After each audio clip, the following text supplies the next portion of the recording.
Shalom, bracha, que je vous protège. Et je me suis posé une question. Comment les bénis Israël, ils sont arrivés en 50 jours, 7 semaines, de la sortie de l'Égypte jusqu'à le jour qu'ils ont reçu la Torah, ils sont devenus des grands. J'ai pas compris. Vous savez, mes amis, un juif qui commence à devenir religieux, ça prend du temps. Ça prend du temps. Comment on peut grandir aussi que, en 7 semaines, ils étaient à 49 degrés de Thomas, et en 7 semaines, ils sont devenus des grands tzadikim, ils sont devenus des prophètes. Comment est-ce possible?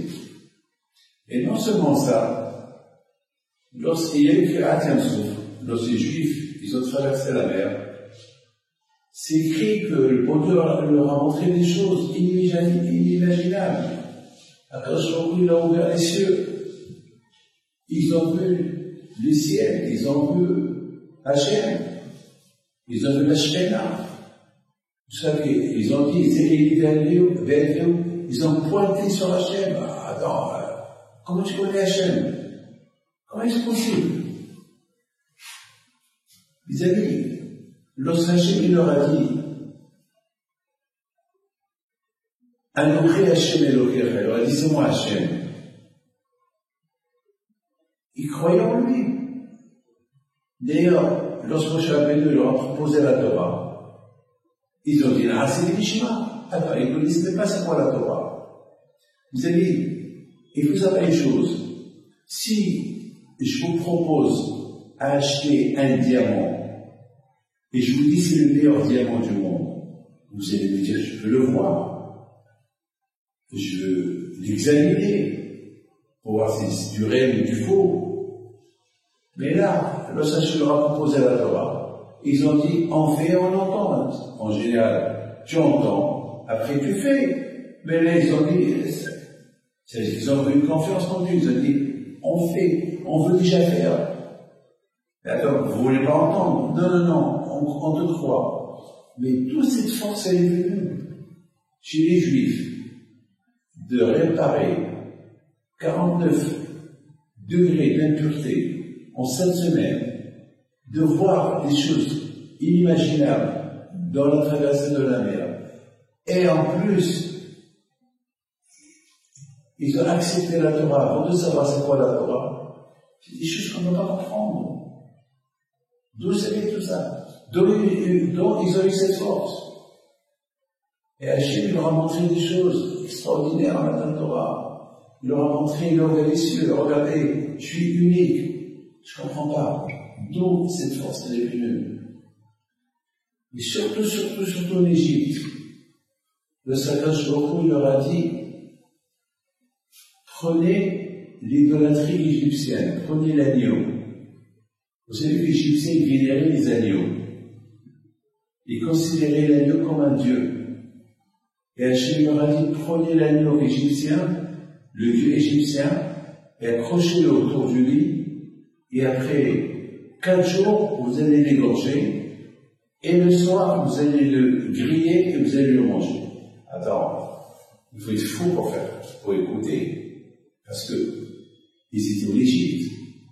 Vous imaginez, les amis, quelqu'un qui se trouve dans un pays qui sont idolâtres, et devant les gens du pays, vous prenez leur idole, vous la brûlez, vous la cassez, vous la mangez, et vous vous tuez.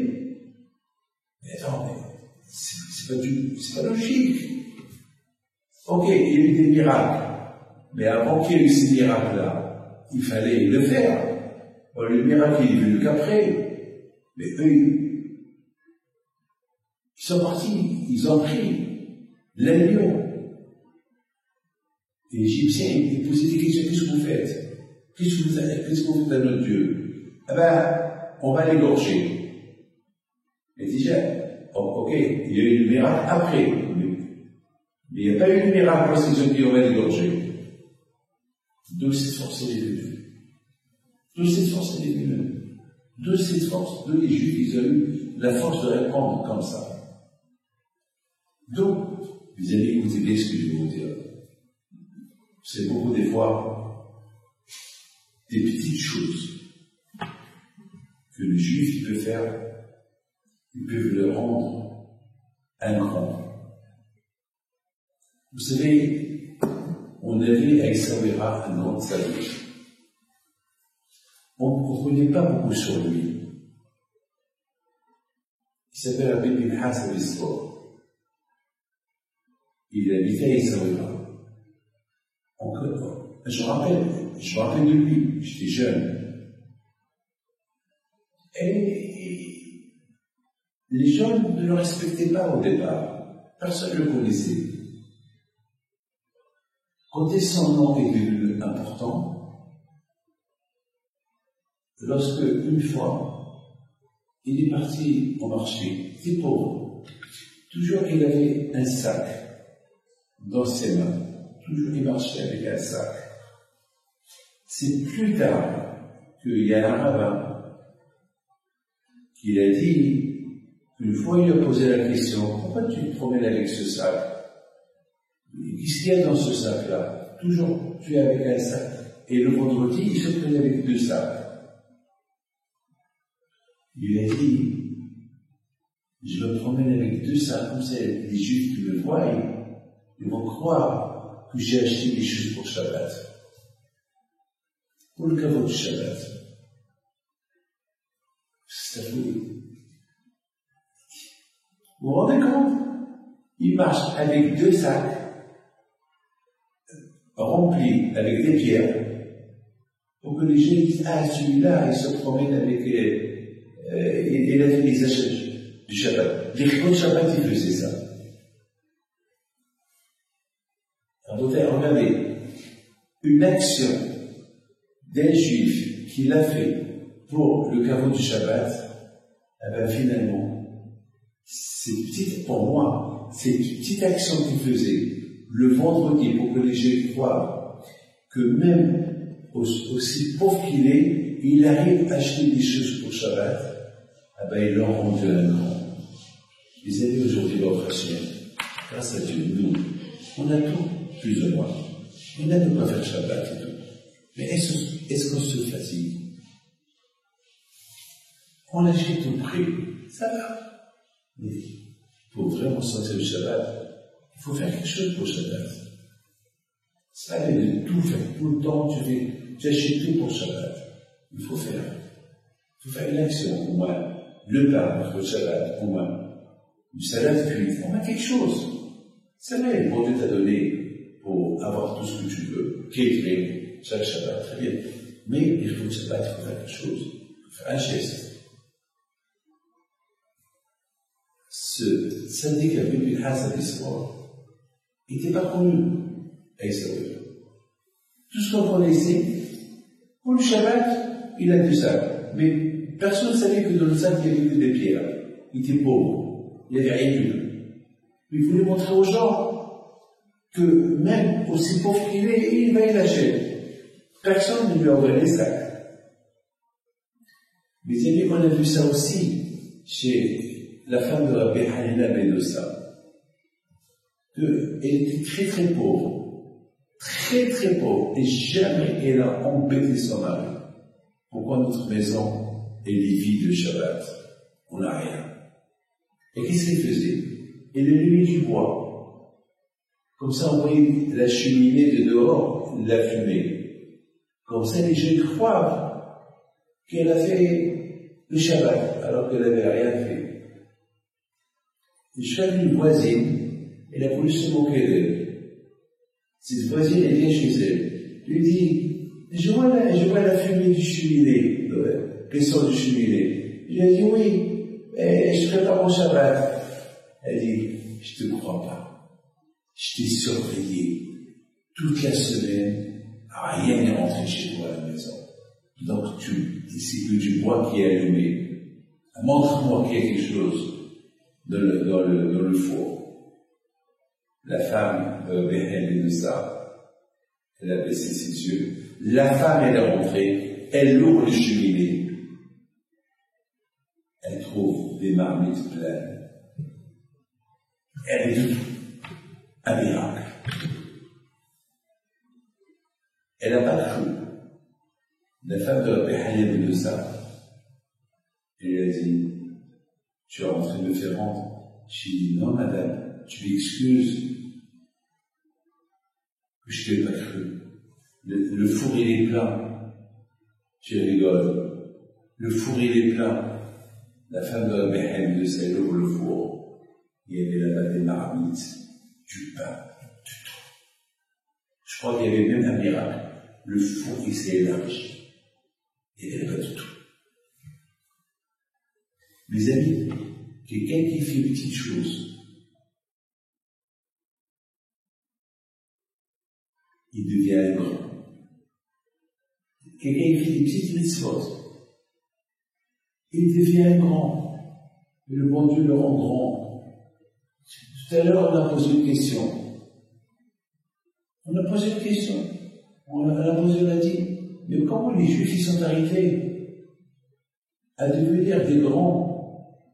Alors, pour devenir un grand, ça prend du temps. Pour devenir un prophète, ça prend des années. Pour devenir un grand dans la Torah, ça prend des années. Pour connaître Hachem, ça prend des années.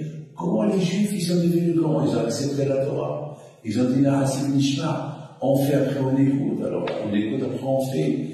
Et ils ont quitté l'Égypte sans rien. Même les provisions, ils n'ont pas préparé les provisions. Comment les Juifs sont arrivés à ce niveau extraordinaire? Comment? Et comment les Juifs, ils ont accepté de prendre l'agneau pascal, l'agneau qui était considéré comme l'idolâtrie égyptienne. Comment? Ils n'ont pas eu peur pour faire ce qu'ils ont fait les Juifs en Égypte. Il faut être un grand. Alors écoutez maintenant l'histoire de Rabbi Hassan l'histoire que je n'ai pas encore racontée. Il était inconnu à Israël. Et quand les gens ils ont découvert la grandeur de Rabbi Hassan que j'ai connu, mais je ne l'ai pas connu autant que grand, j'ai connu autant que pauvre qui marchait avec les sacs. C'est une fois que j'ai quitté Israël que cette histoire est arrivée. Il est parti au marché. Il y avait là-bas un qui vendait du poisson. Il y avait le Hassan Isra, il était pauvre, comme je vous ai dit. Il demande au marchand, celui qui vend le vendeur, tu peux me vendre la tête du poisson? Je me rappelle, à Essaouira, il y avait le marché des poissons. Mais déjà jeudi, tout est vide. Les Juifs, ils achètent tout. Et le vendredi, il y avait quelques marchands de poissons. Ce qui leur reste, ils viennent le vendre le vendredi. Pour ceux qui ne sont pas achetés le jeudi.